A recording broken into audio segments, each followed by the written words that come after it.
Well, welcome to our study again this week as we continue to look into the study of the book of Genesis. We're picking up this week with the study of the life of Isaac. We began our study, of course, with creation and went all the way through chapter 11, looking through the stories that there at the beginning, the story of the flood, the story of the Tower of Babel. Last week, we focused our attention on Abraham and his life and his relationship that he built, that was built between him and God through his faith. This week, that promise gets passed down to Isaac. Abraham's still in the story, but Isaac's going to be the focus this week. And so as we look through that, we'll pick up in chapter 21 with the birth of Isaac, chapter 22 with the sacrifice of Isaac, one of the more well-known stories concerning him. Chapter 23, his mother dies, and 24, Abraham sends his servant to find a wife for Isaac and Rebekah. Chapter 25, their children, Jacob and Esau, are born, and really a lot happens there, and we'll talk about that. Chapter 26, Isaac repeats some of the same mistakes of his father Abraham. And then finally in chapter 27, we have the blessings of Isaac to his sons, Jacob and Esau, and some deception involved in that we'll talk about when we get there. But those are the chapters that we're going to be looking at. I just wanted to mention, as we're going through the book of Genesis, it's a book with 50 chapters, and that may sound like a lot, but as you're going through the book, they're chapters that, for the most part, lend themselves easily to summation, and so it's easy to say the first chapter is about creation, the second chapter is about Adam and Eve in the garden, and so I would encourage you as you're going through to use this as sort of a good practice for memorizing chapter content, and so very quickly you could come to just understand what's in each chapter in the book of Genesis, and then that makes it more familiar, easier to access. And of course, I encourage you to do that with more books than Genesis. I just think it's a good starting place. Of course, that's ironic. It is the starting place, but it lends itself to that even more so. And so I wanted to throw that encouragement in there as we begin this evening. As I said, the first chapter we're looking at is chapter 21 with the birth of Isaac. But before we begin that this evening, I'd like us to start with a word of prayer. I'm going to ask Marshall to lead that for us. Yes. Our gracious and merciful Father in heaven, we thank you so much that you allow us to be together in this way, that we can share with one another, learn from your word, and that we can interact with one another, even if it is in this limited online fashion. Father, we look forward to the time whenever the guidelines will reduce so that we can meet together in person. And Father, until that time, we pray that these opportunities will help us to grow in our faith, to know you and your Son, your Spirit, through your word. Father, as we study the life of Abraham and Isaac tonight, Father, help us to develop the kind of faith that they had that was pleasing to you, to learn from their mistakes, but also to implement the good qualities in their lives so that we can be children of Abraham, that we can be your children and look forward to the inheritance that they looked forward to. Father, please bless Stephen and Colton and I as we lead everyone through this study. May you give us wisdom and how to interpret, discern your word, your will, and may you be glorified in this study. It's in Christ's name that we pray. Amen. Amen. So as we begin this evening, Colton, why don't you start by telling us what all happens there in chapter 21 and some of the lessons that we can learn there. So, of course, what better place to start with Isaac than the birth of Isaac? And so you have that chapter 21 starts right out with the idea that that Abraham and Sarah are able to conceive and they bear a son. And there is rejoicing because of it. They name him Isaac, as was instructed. And some of that is, at least in part, if not totally, because of the laughter that Sarah had whenever she heard that Isaac was to be born, and she laughs at that almost in a mocking sense. But here there is rejoicing and laughter that is now in a sense of rejoicing and excitement and gladness at the fact that she has born a son. And so she even says here, God has made laughter for me. Everyone who hears will laugh with me. And so just a fullness of rejoicing as this is taking place. And so Isaac is born, there is rejoicing. Then Isaac is weaned, and there is rejoicing. In that time, because of the high infant mortality rate, it was a very big event whenever an infant was weaned, because that showed that they had made it past that very crucial stage of life. So he is weaned, there is rejoicing. But there is a distinct reaction from Ishmael. Ishmael is about 17 years old at this point, and you see him mocking. And this isn't just the rivalry like me and Marshall might have between brothers, that we are having these little bickering with each other. That's not the idea here. But the New Testament makes it clear that there was a persecution almost that took place between Ishmael and Isaac. We're not told what that was about, but perhaps it is because Ishmael recognizes that he has been, if you will, booted out of the promise of what he thought he may have been able to receive. So because of all this, Ishmael is sent away by Sarah, and the New Testament makes it sound like this is even a proclamation from God himself to be sent away because he will not inherit. And so as he's in the wilderness with his mother Hagar, they nearly die, but there is a well there that was originally built by Abraham, but they are unaware that they're in the region of that's going to be called Beersheba, that we'll talk later on in the story. And this well is there, and they are able to be saved because God keeps his promises. Now, the promises they made specifically to Ishmael was that he also would become a nation. And so Ishmael is not going to die. And so there is a promise keeping that God holds himself to his own word. And Ishmael is able to survive along with his mother Hagar. He then becomes an archer, which will have a little bit of relevance later on in the story. But that's kind of the general flow of the story. But Paul uses this passage for illustrative purposes. In Galatians chapter 3 and verse 29, he says that we are Abraham's seed if we have been born into that family through baptism. And thus we are heirs according to the promise. And in chapter 4, verses 5 through 7, you have that we are as well adopted as heirs, that we are not necessarily, if you will, children by birth or of the flesh, but we are children by adoption.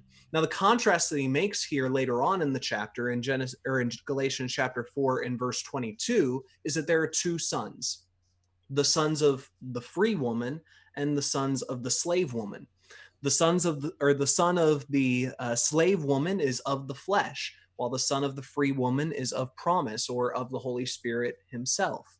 The son of the slave is from Sinai from Mount Sinai or Jerusalem, which indicates that this is talking about the Jews. While in opposition to that, the free woman has the son who is from the Jerusalem above. There is one that becomes desolate. The other was barren, but then is able to rejoice with more children than the other. There is one who is the persecutor, and then the one who is persecuted. And then there is made obvious that the Jews are rejected. Just as Ishmael was rejected, now the Jews are rejected from the promise, that they no longer will receive the inheritance that they thought was due to them because they are not the heirs of promise. In contrast to that, he says Christians are those adopted heirs. We have been brought into the covenant that the Jews had been removed from. So in that way, we had become the children of Isaac, where the Jews would have thought of themselves as the children of Isaac, but we had become of Isaac himself by adoption and become heirs in that way. The story continues just briefly with a story about Abraham, and our focus today is on Isaac, but it does have this brief story here talking about how he makes a covenant with Abimelech. Not, it seems, the Abimelech that was earlier in Genesis, but perhaps a kingly role name. And that this place where this well was covenanted by Abraham is called Beersheba, which is a place that perhaps we're familiar with in the geography of that region.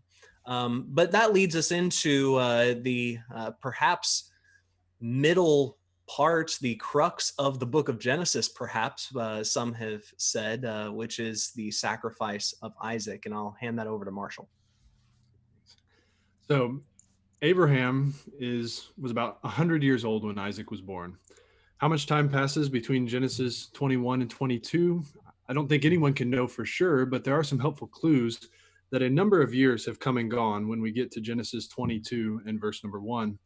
In Genesis 22, Isaac is old enough to recognize the components of a sacrifice, was able to make a 3-day journey with his father. He's even able to carry a load for a time.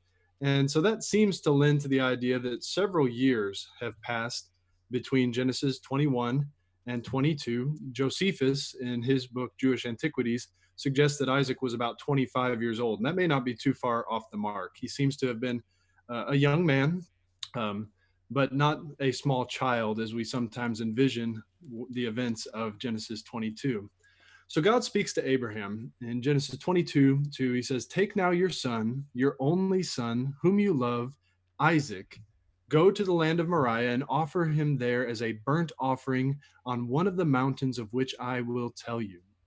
Now, we get a glimpse behind the scenes. Abraham doesn't know what's going on, but from verse number 1, we learn that God is testing Abraham.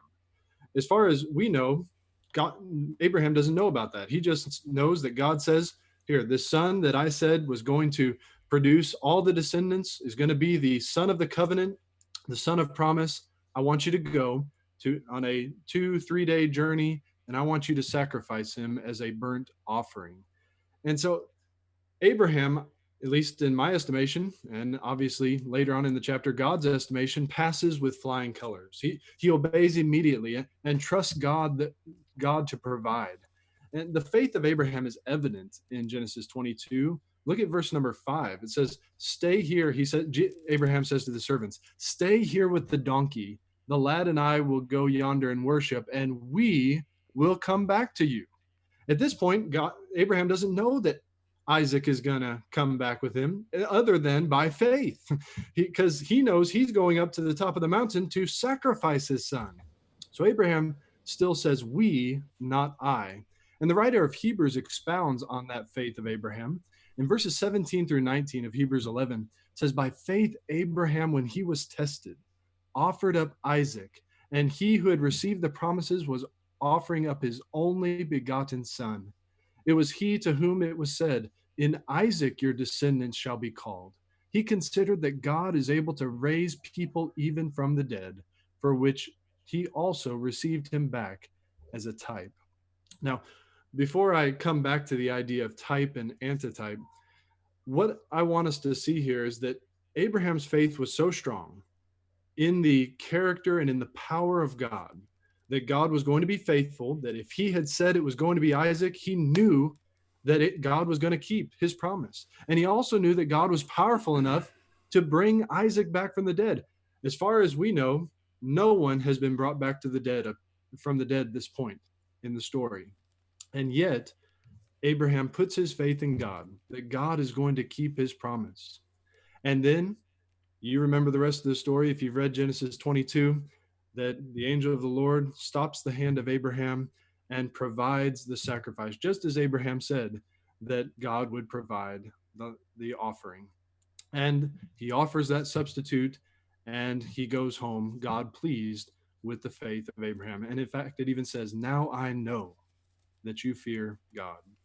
Now, God confirms again his covenant to Abraham after this. And at the very end, you see news coming to Abraham concerning the genealogy of his brother Nahor. And that news is going to set the stage for later chapters. But I want to step back for just a moment to that idea in Hebrews of he received him back as a type. Now, I don't know that Hebrews 11 and verse 19 is specifically talking about a type-antitype relationship, as we'll define in just a moment. However, it seems that the story itself, the context of Genesis 22, lends to this idea in view of the greater story of the Bible of pointing forward to something else, and that being Jesus Christ. The terminology of type, antitype may be unfamiliar to some who are watching tonight, but basically, the word type translates a Greek word that means an example or a symbol. And thus, an antitype is the fulfillment or the substance of that type. And so there are several points of similarity that suggest that Genesis 22 is a preview of God offering his only son, Jesus Christ. Abraham offered his one and only son, or as I think the New King James translates it, as the only begotten. So did God, John 3:16. Abraham offers Isaac on the mountain, in the mountains of Moriah, on a mountain Moriah, the place where Jerusalem was later established, as the chronicler exemplifies for us. Jesus was crucified in the same place. In the end, God provided the sacrifice for Abraham, and in the same way, God provides the sacrifice in the death of Jesus Christ. Thus, the so-called golden text of the Bible, John 3:16, perfectly explains what God shows us in picture form in Genesis 22. For God so loved the world that he gave his one and only Son, that whoever believes in him shall not perish, but have eternal life. No doubt there's more that we could say about the connections between Genesis 22 and Jesus Christ, but suffice it to say, God is the Lord who provides, or as it's transliterated in Hebrew, Yahweh or Jehovah Jireh or Jireh. And so he does the same for us. God provides the sacrifice. And I would suggest that if you're watching and you've never become a Christian, this story in Genesis is telling you that God is providing a sacrifice for you. Amen. And the question is, will you obey, just as Abraham obeyed, by faith, trust God to provide that sacrifice so that you can be forgiven of your sins? Now, after this mountaintop experience of Abraham, he will soon visit the valley of death with the death of his beloved wife, Sarah. And so, Stephen, could you lead us into chapters 23 and following? Yeah. So as we come into chapter 23, and just to add one more thought there to something Marshall was talking about there with God providing the sacrifice. God has not asked anything of Abraham that he has not been willing to supply himself. And in fact, that he's not willing to do more so. I think all the way back to chapter 12 that he asked Abraham to leave the place of his fathers, leave the house of his father, and go to another land, a land where he would be a sojourner. And that's what Jesus did, was leave the house of his father and go to a land where he was a sojourner. Now we come to an even more pointed, offer your son. He does that, except that God keeps him short of having to go all the way. God will not stop short. God will go all the way of providing that sacrifice. And so, as you walk through that story, just imagine being in Abraham's shoes, and that's God's, that's God's place, is being in Abraham's role there. So anyway, just some beautiful thoughts there. As Colton said, the crux of the story here being the focus of the story. Coming into chapter 23, we're told that Sarah lived 127 years, and now we've come to the end of her life. And Abraham begins to search for a place to bury his wife, and it's almost as if he's saying that here I am in this land. I'm a stranger and a sojourner, he says. I just want a place. He doesn't have land that's his in the sense of the rest of the people who are around him. The people who are described here, he goes and buys this place from Ephron, the son of Zohar, and buys this cave of Machpelah. But this is a man who obviously has territory, and it's recognized as his territory. He has a deed to prove it's his territory, because when Abraham eventually buys it from him, it says he deeds it over to Abraham. So while we see, for instance, back in chapter 21, there's some way that Abraham possesses a well, for instance, and it's recognized as his well. And later we'll see similar things with Isaac. There's a distinction in the way that that's his well and the way that everybody else has territory. Abraham's still a nomad. He's still a guy who's wandering around. And when the time comes to bury his dad, he doesn't have that kind of property. And so he needs that kind of property. And in fact, we just would point to Joshua chapter 24. There's a distinction at the end of Joshua that God makes with the people as they are finally possessing the land, possessing the promise. The distinction is, I gave Esau, who we'll talk about in a little bit, I gave him Mount Seir, but to Abraham, Isaac, and Jacob, the children of Jacob went down to Egypt without land, without territory.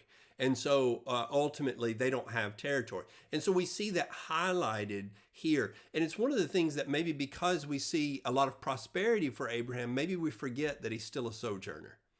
And I think this story highlights that aspect of his life. Hebrews highlights that. As Hebrews chapter 11 is pointing back, it's talking about him being a sojourner who's looking for something beyond, looking for a city beyond this dwelling place. And when you think about that, we go back to chapter 12, promises being made to Abraham. Abraham will live and die without seeing the culmination of not of any of the promises, but even very little indication of the fulfillment. And so you talk about living a life of faith. It's a life that says, even if I see nothing, no evidence outside of Isaac, he doesn't see the sands, the people as the sands. He doesn't get to see the land by way of possession. And so he doesn't get to see these promises in any substantive, tangible way. And yet he lives a life of confidence, knowing that those promises will be fulfilled. We see that carry over to Isaac. We see that carry over to Jacob. We see it carry over to Joseph, who would tell the people to take his bones back to that land. So they're all looking forward to that promise while they don't get to see the fulfillments of it. So I think this is a story that sort of brings that to the surface and reminds us of who it is we're dealing with Abraham. Another point to highlight there in the story of the death of Sarah is that Abraham will not take by way of free gift anything from the people. So here the land is offered to him as a gift. He said he would buy it, but he would not take it as a gift. He wanted all the things that he had to be recognized as being given him from God and not the people of the land. And so, again, that's another display of faith. Here, Abraham was a man of considerable influence and could have used that influence, but he says, no, I want that kind of relationship only to be between me and God. And so we see that distinction being made as well. It is notable to recognize that not only would Abraham bury Sarah, but other patriarchs, that Isaac will be buried here. Jacob will be brought all the way back from Egypt to be buried here. And so this becomes the tomb of Abraham, Isaac, and Jacob. And I think that that's a thing worth noting. All right. Coming into chapter 24 then, after the death of Sarah, it is Abraham's focus becomes finding a wife for Isaac. And in looking for a wife for Isaac, he does not want that to be among the Canaanites. And so he sends a servant back to the place of his relatives and ask him to go look for a wife among those relatives. And here we see it's almost like reading through Esther. The providence of God is so on the surface. It's so pointed that God is directing things, such that Abraham tells him he tells him to go look for a spouse. And incidentally, this is maybe a little bit of a sidebar, but just I think it's worth noting that Abraham does say that if she consents, right? So if you can find a spouse, it doesn't say go up there and drag somebody home with you, but go up there and make the offer. And then in fact, on into the story, we see Rebecca's brother would ask her if she consents. Sometimes we talk about the Old Testament times, or just old times in general, and arranged marriages, as if there was no conversation happening in that. But even when these arranged marriages were happening, there was a conversation about that. What do you think about that? And so ultimately, Rebecca is going to come of her own free will. But this servant, he goes, and Abraham is just very concerned that Isaac finds a spouse that's going to be helpful to him, and that's not going to pull him down into the sort of thoughts and faithlessness, the paganism, I guess, of the Canaanite people. And so he makes the servant swear that he will do this. He goes up and he sort of lays out a scenario, and he says, if there's a woman who meets the criteria of this scenario, she'll be the one. And a woman meets that scenario just exactly. He goes home with her. He tells the whole story to her brother Laban and her father, and she ends up coming with the servant back to Isaac. And when she sees Isaac, there's a beautiful passage at the end of chapter 24 where it says that Rebekah lifted up her eyes, verse 64, lifted up her eyes, and when she saw Isaac, she dismounted from the camel, and she said to the servant, who is this walking in the field to meet us? And said, he is my master. She took her veil and covered herself, and the servant told Isaac all the things that she had done. And so the idea there is that she sees Isaac, she's impressed with him, he falls in love with her, he is comforted by her as he is sorrowing, mourning the loss of his mother, and so it seems like a good relationship. It seems like a good marriage. Now we come into chapter 25 and we see there's going to be some problems in that marriage, and we'll see what the source of those are. But that is it is a good way, or a good story to highlight God's continued activity. You know, even though God, we're not talking about direct words from God, direct instructions from God, but we see God's providence continuing in the lives of these men he has chosen. Coming into chapter 25, at the beginning of the chapter is a part of Abraham's life we don't think about very much. We don't talk about it very much. But he takes a wife after Sarah, and so he has children by a third woman now. So Hagar, Sarah, and now Keturah. And in fact, he has several children by Keturah, who would go on to become fathers of peoples themselves. So when we think back to Abraham and his name being changed, that he would become the father of many nations, here we see that playing out. Through Ishmael, he's the father of many nations. Through Jacob, of course, Israel, but also Esau. And now through Keturah, all of these are pathways that Abraham becomes the father of many nations. It's interesting for me to think in these terms where it says that, that the children of Abraham, how many people in the world must there be who are even literal physical children of Abraham? I suggest that we probably don't even know the answer to that question. And so he ends up physically being the father of many peoples as well. But the focus is we're sort of given that, and then we bring the focus back to the main story, and the main story, of course, is the patriarchs. And so we pick up there about midway through the chapter with the story of the birth of Jacob and Esau. And why don't you pick up there for us, Colton? And so Rebecca, like Sarah before her, though you have that it was much longer time for Sarah, but Rebecca is barren for 20 years, and she was unable to bear any children. But we do see an amount of faith from Isaac, because in this scenario and in this situation, he prays to God that her womb might be opened. And so you do see faith on Isaac's part here, that he is willing to trust in God It's been 20 years up until this point, and the this puts the work of the promise in God's hands again. Just as it was with Sarah, it is all the activity of God that is bringing about the seed of Abraham that is going to be blessed. And so the story continues in that way, echoing back to Abraham's life as well through the life of Isaac. And so Rebekah is able to conceive, and in her womb, she feels this struggle, and God actually tells her the reason for that is because there are twins. But he doesn't describe it in that way.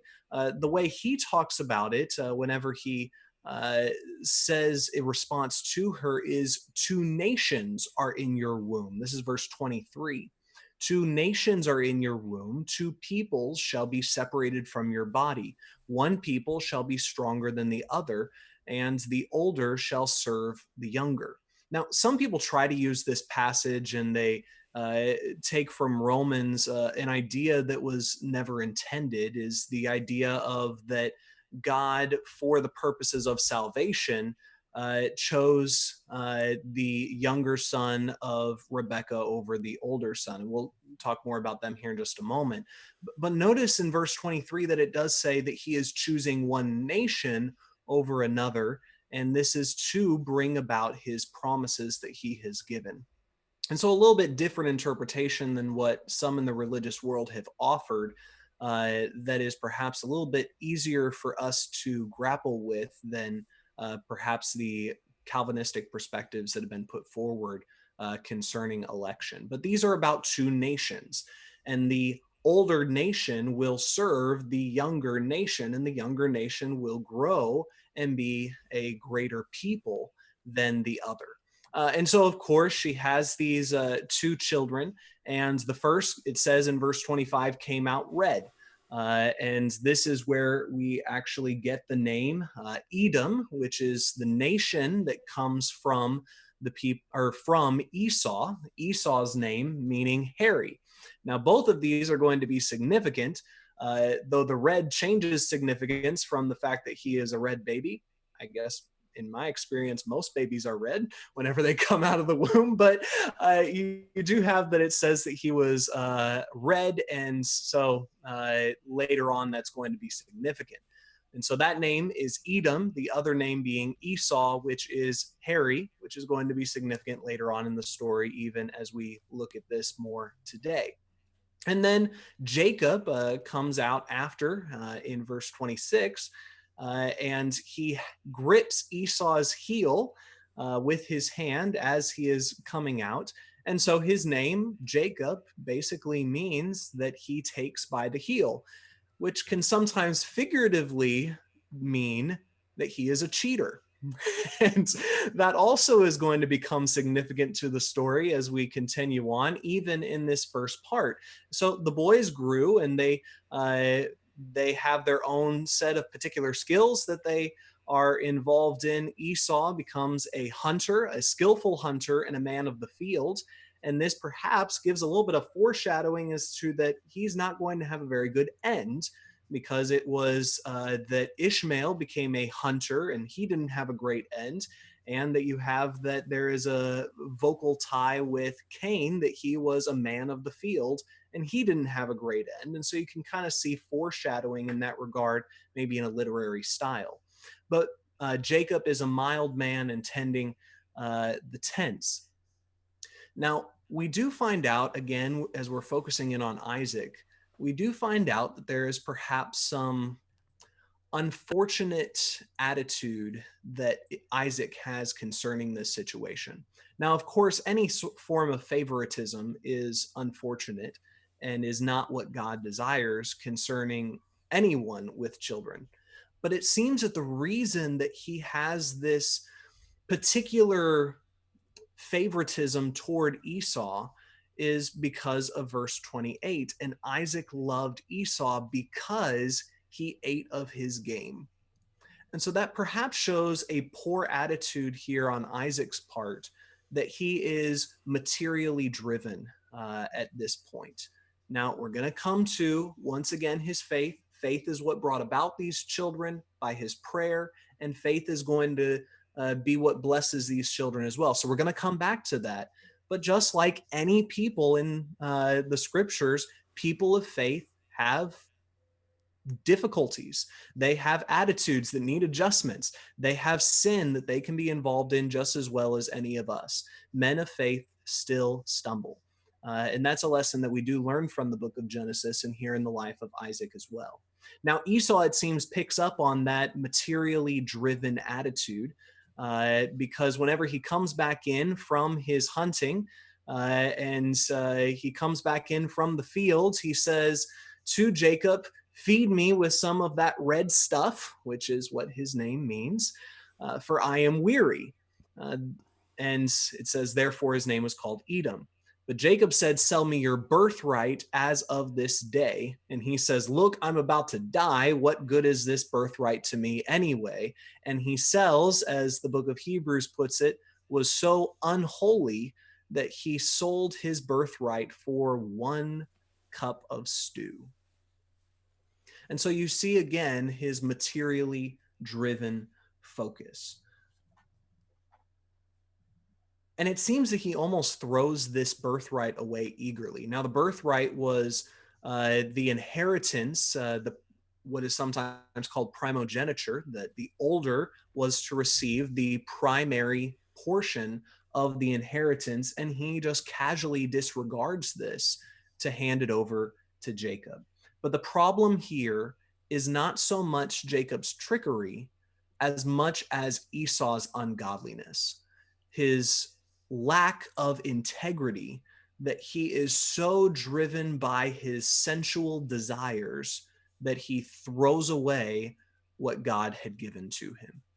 And so as we continue this story of Jacob and Esau, we pick up on this tension that is between these two brothers, which will, of course, be the tension that comes between the two nations later on in the history, but we won't delve in today or even in the book of Genesis. But Marshall, you want to pick up on that?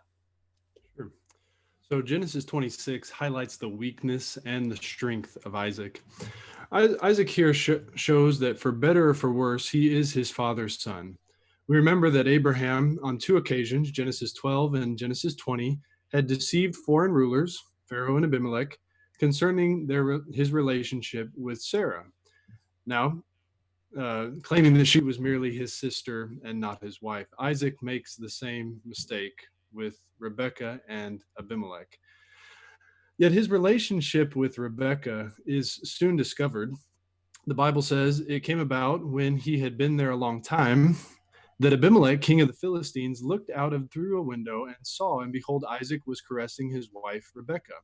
Now note that you have that layering of verbs. He looked, he saw, and then you have that strong word behold, which sometimes connotes even surprise. And so, surprisingly, Isaac was caressing Rebekah, his wife.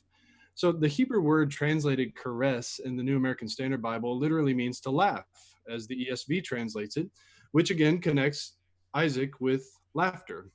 Yet here it probably conveys a sexual connotation. Look at the New Revised Standard Version for another translation of that, which even Abimelech interprets as only appropriate in a marriage relationship.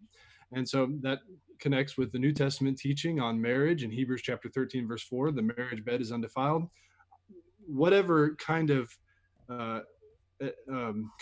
expression of affection that Isaac was showing for Rebekah was not between a brother and a sister. It was between a husband and a wife. And that clued Abimelech in that Isaac wasn't being completely forthcoming. Now, that Isaac had lied about his relationship with Rebekah demonstrated a lack of faith, or at least a lack of faithfulness on his part. God had spoken to him directly earlier in the chapter, telling him to sojourn in Philistia and thus to receive the blessing. That is the covenant promises. Look at verses 3-5. Yet Isaac took his safety in his own hands rather than placing it in the hands of God. Now, just as a side note, God implies in verse number 5 that the covenant with Abraham was conditioned on Abraham's obedience. After the time of Abraham, the promises were irrevocable, but Abraham at first received them conditionally. And that's something that sometimes people associate the promises of God with Abraham, with Isaac, and Jacob as something that was just unconditional. And yet, every time God speaks of his promises, he gives a command. He says, "Go out of your country and you'll receive this." He says, "You will be faithful to pass it on to your children," as we've already studied. And he says, "Because he obeyed my voice." And so, all this time, the faith of Abraham is tied to obedience, which is tied to his response to the promises of God. So thereafter, God blesses Isaac to the jealousy of Abimelech, who eventually sends him away from Philistia. The conflict with the Philistines continues, however, with the Philistines claiming wells that Abraham and Isaac had constructed.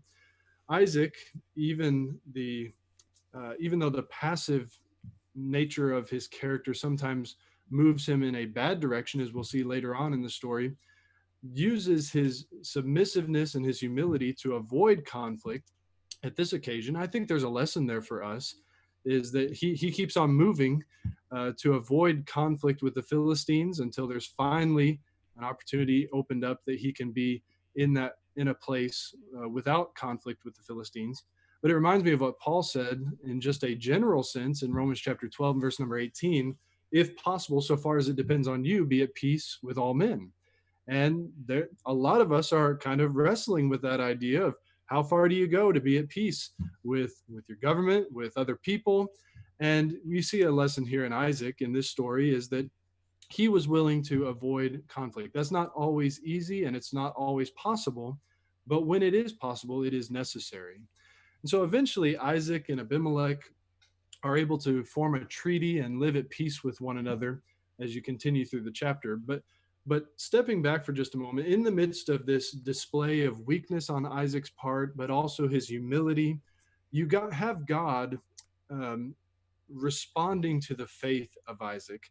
And God repeats his covenant promise to Isaac on two occasions in this chapter. And the patriarch responds by building an altar, calling on the name of the Lord, and setting up his camp there. And I don't want to make too much of that. Just to say, yes, it does demonstrate his faith, but I think there's an application there for us, is that whenever we hear the promises of God, then we need to respond in heartfelt worship, and we need to try as best we can to dwell in the presence of God all our days, or at least as long as we can until he comes again. And so in Isaac, you see kind of a hodgepodge of weakness and strength. And though, as Colton pointed out, you're going to see kind of some sensuality in Isaac, that he is more concerned about what feels good than what is right. But you do see those glimpses of goodness, those glimpses of faith in the life of Isaac. Now, sadly, though the story will begin to move more in the direction of Jacob, you see the profanity of Esau continuing more and more. Esau continues to evidence irreverence for God. Profane choices he makes shows that he doesn't care about God's will or about the holy seed, as it were. His choices hurt not only himself, but also his parents. It says in verses 34 and 35 that when Esau was 40 years old, he married Judith, the daughter of Beri, the Hittite, and Basemath, the daughter of Elon, the Hittite, and they brought grief to Isaac and Rebekah. And so the deception of Isaac, along with his passivity, that is negatively his sensuality, come back to haunt him in Esau and in the next chapter. And so, Stephen, can you tell us a little bit about chapter 27, how this story continues? Yeah. So we're getting near the end of Isaac's life now, and he has grown very old, to the point that it says his eyes were too dim to see. And so he realizes that his life is nearing its end, and so he calls his son in to pronounce blessings on them. And this is going to be something that you see really throughout the scriptures, but particularly you see it here. You're going to see the same thing as Jacob does does similar for his sons, and one of the things that I think is important to understand is that as Isaac rather pronounces these blessings, really what he's doing is prophesying blessings upon them. So it's more profound than just Isaac saying, I really hope things work out well for you, or this is what I wish would happen for you. But rather, I think he's speaking by revelation to confer these blessings on his two sons. Well, the way it works out, though, is that his mother, Jacob and Esau's mother, overhears this. And just as there is preference for Esau from Jacob, there's preference for Esau from Isaac. There's preference for Jacob from Rebekah. And so when she hears this, she calls her son in, says, here's the plan. We're gonna disguise you. We're gonna go get some food, and then we're gonna bring that into your father and offer that to him. And then you'll get the blessing instead of your brother. And so Jacob goes along with that and prepares the food and covers his skin up with hair and so forth. And he comes in. And Isaac is suspicious of what's going on. It's not that he has no clue. But there's enough evidence, and he goes ahead and goes forward with the offering of the blessing to Jacob, who he thinks is Esau. He offers that blessing, and it's a very it's obviously a very positive blessing, and he says in verse 28, now may God give you the dew of heaven and the fatness of the earth and the abundance of grain and new wine. May people serve you and nations bow down to you and be master of your brothers. And may your mother's sons bow down to you. Cursed be those who curse you, and blessed be those who bless you. And in particular at that tail end, you hear the echoes of those blessings that were pronounced upon Abraham. Bless those who bless you, and curse those who curse you. So he pronounces that blessing, and it's just moments, it seems, at least in the text, that as Jacob leaves, then Esau comes in. And he's come in from the field, and he says, bless me, my father. And his father says, who are you?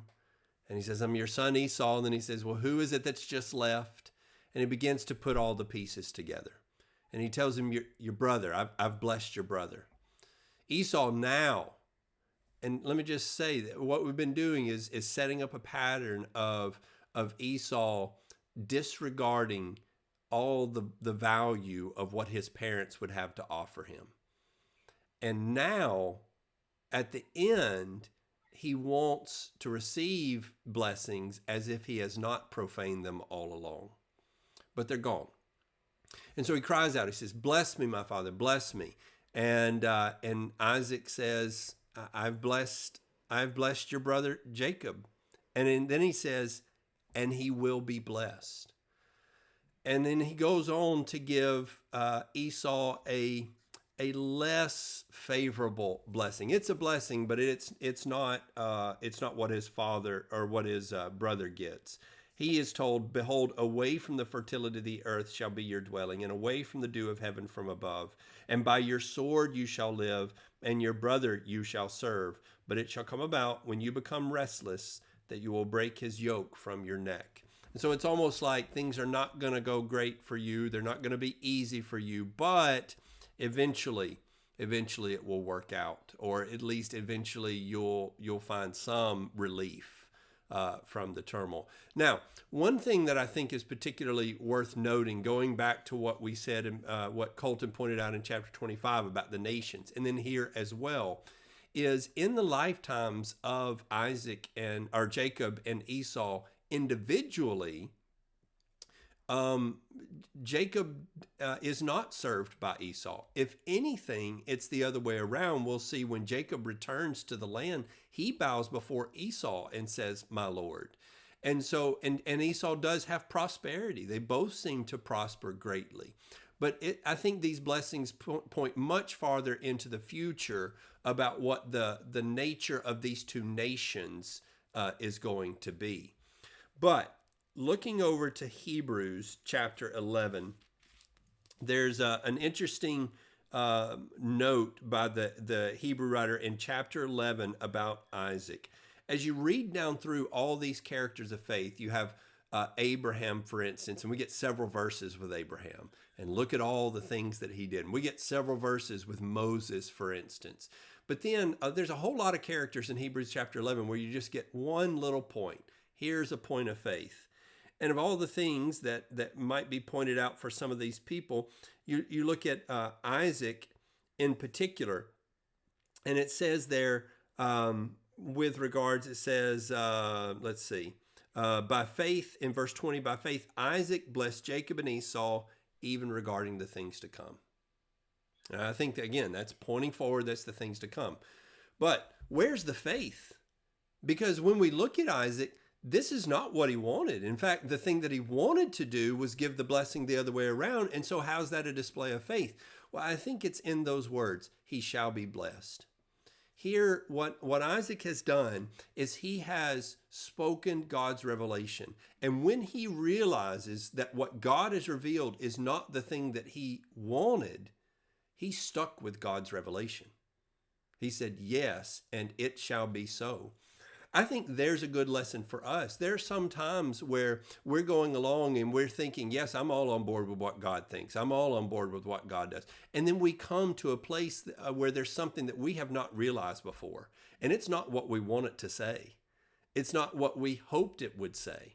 And the conclusion is not the conclusion we wanted to come to. What will we say then? Well, the faith of Isaac is to say, well, it will be so. It is whatever God says it is.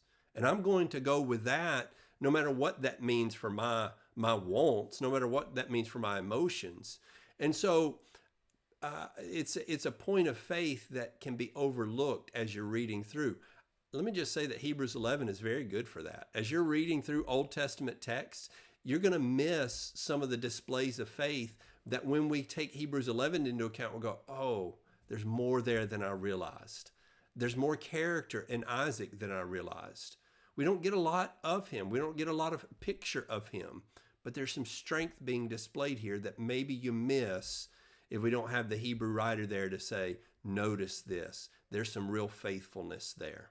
So I really appreciate that connection that the Hebrew writer makes for us, and I appreciate that display of faith from Isaac. As you go forward, as we already said, we won't get to see all of these prophecies play out. You get to see that much later in the existence of the nations that would come down from these men. We're not going to focus on the story of Esau throughout the rest of Genesis. We get a little bit more of him, but he's more of like what's going on with Esau matters because he comes in contact with the one that we're focused on, which is the line that gets us to the promises. And so our next focus is going to be on Jacob. And then finally, the focus will be on Joseph for the remainder of the text. But you guys have any questions or comments on your ends?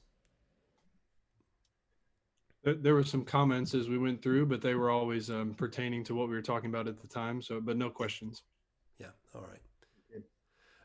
So Colton, why don't you take us into next week and what we'll be looking at as we continue our study? Yeah, so as Stephen had said, we're going to be continuing with the story of Genesis, specifically in the life of Jacob. Now, we've already seen a little bit of the life of Jacob already, and really where we're going to be heading to, which is around chapter 37, is where we're going to be concluding if you wanted to read ahead before we get there. But even then, it's not the end of Jacob's life. And so there's a lot of overlap that happens in the book of Genesis. And so as we go through the life of Jacob and the things that he did and the things that he was about, the faith that he was involved in, we're certainly probably going to come to back to verse 21 of Hebrews 11. We just read verse 20, but certainly going to come back to verse 21 to see those emphasis on Jacob's life of faith. And like we have seen, there's going to be some stumbling, but there is going to be that walk of faith that he keeps coming back to. And particularly, I think we'll see in this next week about how Jacob will prosper just like his father and grandfather before him. So we'll take a look at that here in the next week at 7 o'clock. And again, if these have been encouraging to you, go ahead and share these, and that way the message can get out to others, and it'll be an encouragement to all who may want to listen. But thank you again for joining us. If there's no more questions that need to be addressed, we'll go ahead and close out, and God bless you guys throughout this next week. God bless.